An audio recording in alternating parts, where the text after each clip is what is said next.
মৰমৰ ছাত্ৰ-ছাত্ৰীসকল, আজি লৈ আহিছো মই তোমালোকৰ কাৰণে এটা গুৰুত্বপূৰ্ণ নোটিছ। এইটো হৈছে এডমিশ্যন নোটিছ। এইটো কি হয়, যিহেতু মানে ভৱিষ্যতত টিচিং জব, LPME জব কৰিব বিচাৰিছা, তেওঁলোকৰ কাৰণে খুবেই ইম্পৰ্টেণ্ট। তোমালোকে যিহেতু HS পাছ বা BA পাছ কৰিছা বা ফাইনেল ইয়াৰ, তেওঁলোকৰ কাৰণে গুৰুত্বপূৰ্ণ। কি কৈছে ইয়াত, 2 year diploma in elementary education, তাৰমানে DLED কোৰ্চ যিটো আছে তাৰ কাৰণে, যিটো আমাৰ 25ৰ পৰা 27 হ'ব। এইটো দিছে 2025ৰ পৰা 27 বছৰলৈ। তাৰমানে যিহেতু 2025ৰ পৰা 27 লৈকে DLED কৰিব বিচাৰে, তেওঁলোকৰ কাৰণে এইটো গোল্ডেন অপৰচুনিটি। ইয়াত কি কৈছে, online application are hereby invited from the eligible candidate who are permanent resident of Assam appear to pre-entry test। তাৰমানে তোমালোকে যে DLED এডমিশ্যন ল'বা, তাত কি হয়, PET মানে প্ৰি এন্ট্ৰি টেষ্ট এটা পৰীক্ষা দিব লাগে। এইটো তোমালোকে পাছ কৰাৰ পিছতে তোমালোকে 2 year DLEDৰ কাৰণে এডমিশ্যন পোৱা। The course will conduct by NCTE recognized teacher education institutes, মানে ডাইৰেক্ট হ'ব পাৰে, চিটি হ'ব পাৰে, নৰ্মেল স্কুল হ'ব পাৰে, আনকি BTC বেচিক ট্ৰেইনিং চেণ্টাৰ হ'ব পাৰে, PVT, TEA or state of academic session for the 2025। তাৰপিছত ইয়াত দেখা কোৱালিফিকেশ্যন দিছে। কোৱালিফিকেশ্যন কি দিছে, candidates must have passed higher secondary, মানে মিনিমাম হলে HS পাছ কৰিব লাগিব। BA কৰিও তুমি কৰিব পাৰা, MA কৰিও DLED কৰিব পাৰা, তাৰ কোনো নিয়ম নাই, তুমি মিনিমাম HS পাছ কৰিব লাগিব। আৰু কিমান মাৰ্ক লাগিব, এটলিষ্ট 50%। এইটো কি হয়, জেনাৰেল কাৰণে। যেতিয়া তোমাৰ SC আৰু ST হলে 45%তো হৈ যায়।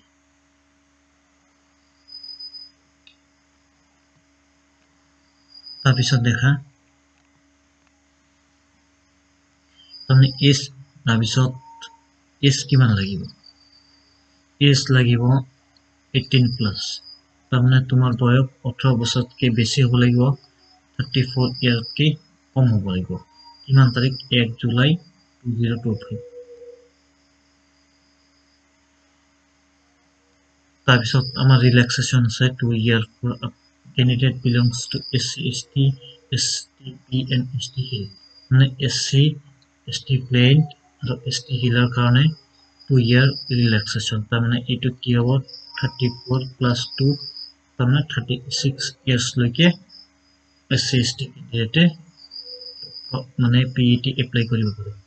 ৰিজাৰ্ভেশ্যন আছে, reservation seats candidate belong to reserved categories including OBC, MOBC, SC, STP, STH, persons with disability, EWS as per the reservation policy।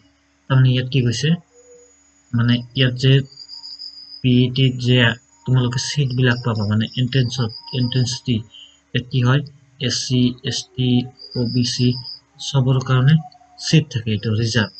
General প্ৰথমে জেনাৰেল পাবা, জেনাৰেলত যিহেতু নাপায়, যদি OBC হোৱা OBCত পাবা, SC হলে SCত পাবা, আৰু যদি EWS দি এপ্লাই কৰিছে EWS পাবা। এতিয়া গুৰুত্বপূৰ্ণ কথাটো, এপ্লাই কেনেকৈ কৰিবা। তোমালোকে এপ্লাই কৰাৰ কাৰণে এইটো লিংক চাবা, ইয়াত হাতো দেখাই দি আছো মই, এই যে এইটো দেখা, এই লিংকটোত গ'লে তোমালোকে এপ্লাই কৰিব পাৰিবা। আৰু অফলাইন এপ্লাই এইটো নহয়, অনলি অনলাইন এপ্লাই। তাৰপিছত এতিয়া এপ্লাইৰ কাৰণে ফিজ কিমান লাগিব, দেখা ফিজ আছে 600, তাৰমানে তোমালোকে যেতিয়া এপ্লাই কৰিবা 600 টকা পে কৰিব লাগিব অনলাইন। তাৰপিছত যেতিয়া এপ্লাই কৰিলা, তাৰপিছত কি আহিব, এডমিট কাৰ্ড আহিব। এই ৱেবছাইটৰ পৰা এডমিট কাৰ্ড ডাউনলোড কৰিব পাৰিবা, দেখা। তাৰপিছত প্ৰি এন্ট্ৰি টেষ্ট, তাৰপিছত তাৰমানে তুমি যে পেট পৰীক্ষাটো দিবা, এইটো ক'ত হ'ব, এইটো জেনাৰেলি ডিষ্ট্ৰিক্টত হয়, মানে নিজৰ হোম ডিষ্ট্ৰিক্টত হয়, আৰু এইটো জেনাৰেলি যিকোনো স্কুল কলেজত হোম ডিষ্ট্ৰিক্টৰ হ'ব পাৰে।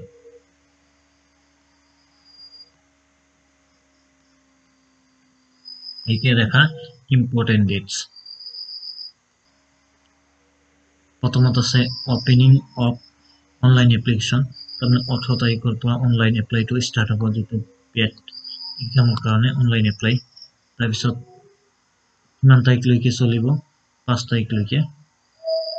তাৰপিছত এডমিট কাৰ্ড 5-7 তাৰিখৰ অনৱাৰ্ডছ, তাৰমানে এক মাহ পিছতহে, এক মাহ নহয়, তাৰমানে ক্লজ হোৱাৰ পিছদিনে এডমিট দিব, আৰু কিমান তাৰিখে পৰীক্ষা হ'ব, 7 তাৰিখে, তাৰমানে ইয়াত এক মাহ পিছত পৰীক্ষা কণ্ডাক্ট কৰিব, আৰু ৰেজাল্ট দিব 28 তাৰিখে, তাৰমানে ৰেজাল্টত যদি তুমি পাছ কৰা তাৰপিছতহে তুমি DLEDত এডমিশ্যন পাবা।